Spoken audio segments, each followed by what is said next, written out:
Namaste, good morning, everyone. Welcome to another episode. Today's topic is very critical and something which is talked about very highly whenever you talk to people about health, and that's a supplement. Supplements. Do I need it? Why do I need it? How much I need it? And that's a question that it's never ending. So if you get into a debate about supplement, you'll always have two sides. No, we don't need supplement. Food gives us everything, and then we need supplements because the food is not giving us everything. So let's understand. See, food is information. So whatever we eat is what information our genes are getting in our body, and then over a period of time, the body adapt to it, understand that, and react accordingly, or respond accordingly. Now, this information can be good, can be bad. That all depends on what type of input is being given. People always say we are what we eat. So if we are eating good food, we'll have good genetics and we do not need supplement. But I think we should, now the time has come to move it a few notches above. We're not what we eat. We are what we eat, the nutrients that we absorb, and the toxins that we eliminate. So even if you're eating, two people are eating same apple, if one is not absorbing it and is not eliminating it properly, the nutrient or the supplement that the apple is providing would be far less as compared to somebody who is eating it, absorbing it, and eliminating it. What has happened is this question comes up very often. I eat a healthy diet. I don't eat processed food. Why do I need to add supplement in my diet? See, supplement is not about what you take orally. Supplement is about, can you supplement your life with more joy? Can you supplement your life with more sleep? Can you supplement your life with more exercise? Can you supplement your life with a better relationship? Okay. There's a reason why supplements are needed. Why? One, there's a high demand. So your genetics need more supplements. For example, people who have got MTHFR, SNP syndrome, where they're not able to metabolize properly, they need supplement to support the normal metabolism. We need supplement because of our lifestyle. We need supplement because of the toxicity. So toxicity in terms of food that we're eating. So the food is with a lot of herbs and pesticides and insecticides. Then whatever we are putting on our skin that has got xenoestrogen or estrogen mimickers, or that goes inside, the chemical that goes into our body, everything that you put inside your body, any chemical that you put, or any additive that you put, or any supplement that you put, the body takes it as a toxin. So the liver then starts treating it as a toxin. Whatever is good gets absorbed, whatever is not good gets eliminated. So for the liver, whether it is a supplement or it's a cosmetic or it's a chemical, it treats everything in the same manner. So there is a high demand that we need supplement to support our daily activities and routines. Now there is a low supply. The second issue is low supply. Why? Because yes, we are taking good amount of supplement, but our digestion is bad. We're taking good supplement, our digestion is good, but our absorption is bad. We're taking good supplement, our digestion is good, our absorption is good, but our conversion of whatever we are eating is bad. And if all three are good, but our elimination is bad, we need supplements. We also need supplement because our demand versus our supply. If there's a gap, I need 100 units of a supplement, I only get 70. I need a deficit of 30, which needs to be done through some sorts of supplement. Now this 30 is what will make a difference between surviving and thriving. And it's a very fine line. Okay, if you read recommended daily allowance, RDA. Now this RDA is what is needed by a person to perform bare minimum activities. Okay, so that does not mean that if I need 2000 or 1000 IU of vitamin D, that is enough. That is what is needed for us to carry out bare minimum activities. Now our body is very smart. The body cannot store things beyond a point, because if you store beyond a point, that becomes toxin. So the only thing that the body stores is, which converts sugar into fat, because that's the fuel. So even if you don't add any supplement in a diet, the body will sustain for a period of time. Now vitamins, minerals, amino acids, the reserves are very low. maybe my body is not able to store vitamin B12 for a longer time as compared to your body. But ultimately, everybody bodies will get depleted of vitamin B12 if you don't add it. Add it in the form of food, add it in the form of digestion, add it in the form of absorption, add it in the form of elimination. Now, if you're able to do that, we don't need supplement. But that's where the question is, are we able to do all those things that are needed? Now, the reason why supplements are needed, because if you look at a global study, and I have some data which says 37 of the population does not get enough vitamin C, even though we are eating lemons, we are eating oranges, we are eating citrus fruits, but 37% of the population does not get enough vitamin C. 70% of the population do not get enough vitamin E, and these are antioxidants which are needed in a body to metabolize and to work properly. Okay, 75% of our body of people worldwide are deficient on zinc. Zinc is an immunity nutrient. Okay, it's a vitamin mineral which is for immunity. So if zinc is less, our immunity would be compromised. 40% of us do not have enough iron. Now you have to understand, iron is one of the most required mineral in the body, yet it is the least absorbed mineral.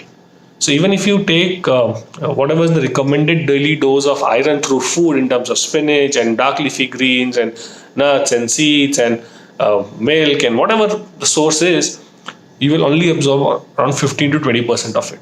So that means you need constant daily input for us to survive. 2/3 of the population, which is roughly 75% of the population, do not get enough magnesium. And we know magnesium is important for cellular metabolism. Magnesium is important for movement inside the body. Okay, because the body works when it contracts and relaxes, and magnesium is what causes that. Now, why is our body deficient? Because we are moving towards more processed, more hydrogenized, homogenized, okay, more food that is not in its natural form. Homogenized milk. Milk in Ayurveda is considered to be one of the best food or medicine that a person can take. But now today, milk is something people say that don't take milk, it does not suit you. How come milk, which has been advocated for 5,000, 10,000 years, have become a taboo right now? So the problem is not with the milk. The problem is the way we have been processing it, the plastic packaging, the hormone injections, the antibiotics that have been given, the caged breeding that is causing all these issues. So if we fix all those issues, I think milk is very, very good. Now what has also happened is our soil. So the plant gets vitamins through the synthesis in sunlight. So whatever nutrition the plant is absorbing through sunlight, it converts it into vitamins, and that vitamin is what is available to us when we consume plant food or animal food, for example, for biotin or K2 or B12. Minerals are something which the plant absorbs from soil. Okay, and we know our soil is not as fertile as it was earlier. Okay, it has become deficient because of topsoil erosion. We have started using tractors for farming rather than using carts. We have been using a lot of herbicides, pesticides, and insecticides because we want more crop, we want less weed. And the reason a weed grows with the crop is because the weed kills or absorbs the harmful elements, and the crop gets the good elements. Now the topsoil has become eroded, hence the food is deficient. And you will not be surprised, and I've got some data to share with you. Between 1975 and 2010, okay, that's 35 years, which is roughly what most of us watching this video would be in. Apple, a same size, whether it is a Washington apple or a Fuji apple or a Granny Smith or a Shimla or a Kinnaur, on an average has got 41% less vitamin A. So that means earlier, whatever I was getting through one apple, I would need roughly 2 apples to get the same vitamin A in my body. Bell peppers, they are less by 31% on vitamin C. Yes, bell peppers are a good source of vitamin C, but they're less by 31%. That means now I need to eat at least 3 bell peppers compared to 2 that I was eating earlier. Broccoli.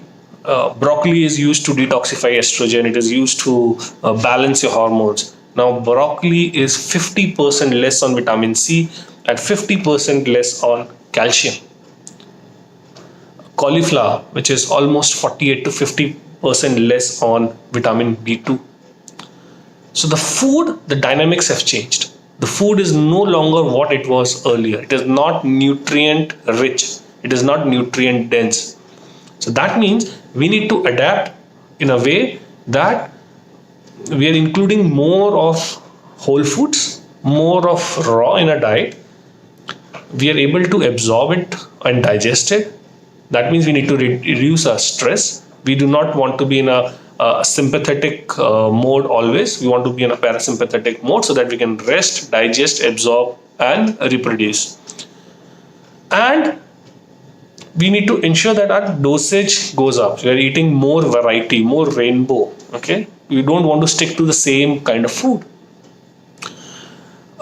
Now, what do you need in the body? We need our body to be supplemented with vitamins. We need our body to be supplemented with minerals. We need a body to be supplemented with phytonutrients. Okay, so that is where you get all those colored fruits and vegetables that will help you. We need essential amino acids. Okay, so it does not mean that it does not matter whether it is coming from an animal source or a vegetable source. We need amino acids because the body's reserve for amino acids, or so-called acids which synthesize protein, is for 1 to 2 days. So if you don't get protein in a diet, the body starts to eat its own reserve.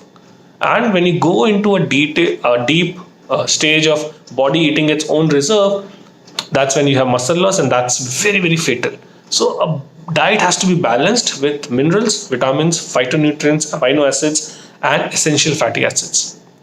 See, overall, our lifestyle has become, because of the toxicity, lifestyle, and the way we live, our body is rich on omega-6, which is pro-inflammatory. We need to have essential fatty acids, which is omega-3 as well in our diet.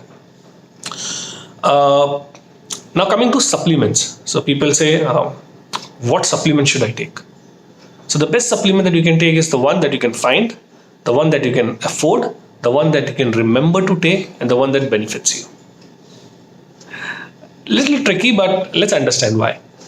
See, there are multiple types of supplements. Okay, so one is fermented food broth, which is nothing but extracts from different herbs, plants, and extracts which are being put together, and that becomes a supplement. Something which is very, very good if you're looking at maintenance. For example, my vitamin D level is between 40 to 60. Okay, but if my lifestyle does not permit me to have enough sunlight, so over a period of time it will go down. Now if I want to maintain it, I might need a supplement for some time. So I would try and take some supplements which are based on fermented food broth, which is like an extract or a powder which has been put together in certain formulation. That's something which is used for maintenance, and I'm a big fan of maintenance based supplements. Second is supplement that comes in capsules, which is no binders. That means it's a powder form which is put in a capsule. How it helps? It is ensure that the availability is faster. Okay, you're able to digest, dissolve that capsule, and use that powder form faster. Then there are normal supplements that you get, which are in order to bring the cost down. It is filled with binders and fillers and a lot of chemicals. So some time back we did a exercise where we were asking people to send the pictures of supplements that they eat, and we read that every supplement has got nothing but chemicals in it. Okay. And then now these chemicals are poorly absorbed because, see, our body is already handling a lot of toxins and stress. If you add more of these, which is magnesium citrate, magnesium sulfate, then talc, then corn syrup, and then zinc carbonate or calcium carbonate, magnesium oxide, all these that you keep on adding, the liver will treat it as a toxin and will start working to conjugate these toxins from fat soluble to a water soluble and wants it to move out. So if you want to add such supplements in your diet, because that's what you can get, that's what you can afford, That's what you feel is supporting you. Work to fix your liver, work to fix your constipation, work to fix your digestion. If you can't work on those things, these supplements are of no good. They might give you initial support, but then they are of no use. And then you get in liquid form, which you use sublingually. You put it under your tongue and then it gets absorbed. Word of caution: people who have got leaky gut or intestinal permeability, which has got a compromised gut, okay, they should avoid any supplement which is made of chemicals, because the body will react bad to it. For them, the best is fermented food broth supplements, the ones without any fillers or binders. Binders mean which bind together and make it in a capsule form or a tablet form. And the liquid diet. Okay, somebody who's got a balanced life, whose parameters are more or less right, who's got a stable lifestyle, should go for fermented broth based supplements. Something that you need to look at it, and that is the reason.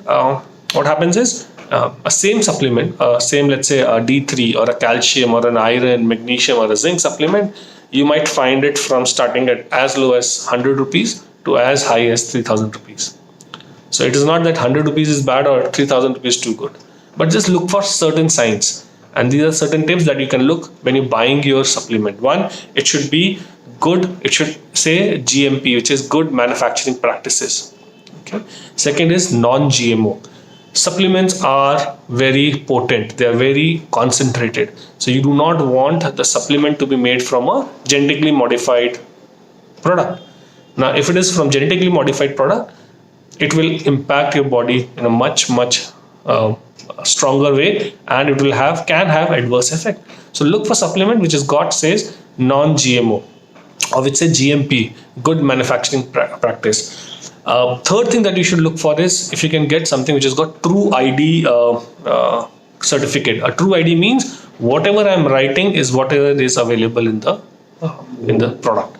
Okay. Yes, believe me, a lot of supplements, especially when it comes to health supplements in terms of protein powders and whey proteins and isolates and creatinine, all this, majority of them, if they do not say true ID, have nothing but additives, chemicals, which looks like a supplement, but it is not a supplement. So there's a lot of fake supplements in the market. Supplement is the second biggest market after pharmacy. So you can imagine the amount of money people can make by selling supplements. And the fourth thing you should look for in a supplement is it should say certified organic. It should not say organic, it should say certified organic. There's a difference between organic, which is they're using the organic practices to grow the food to get your supplement, versus which is certified that the soil has been treated for 3 to 5 years, hence it has become organic, and it is certified by a body. So if you look for those 4 signs, which is good manufacturing practices, non-GMO, certified organic, and true ID, these are the best thing that you can look when you're buying certificate. Last thing, if you're looking for omega-3 supplement, look for omega-3 which has got EPA and DHA, and it should say, and if it's a fish-based oil, always go for something which says mercury-free, distilled mercury-free. Okay, because sea vegetables, sea animals, sea food is highly toxic and a huge amount of mercury in them.